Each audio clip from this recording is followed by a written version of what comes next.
மெத்த விரிச்சு போடவான்னு கேள்வி எதுக்கு கேட்கிற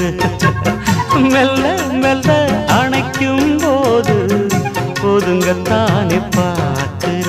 அடிவாவாயந்தன் தேவி சொல்ல போரே ஒரு சேதி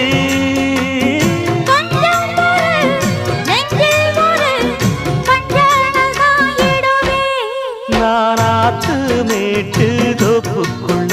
அடி அந்தி சாயும் நேரத்துல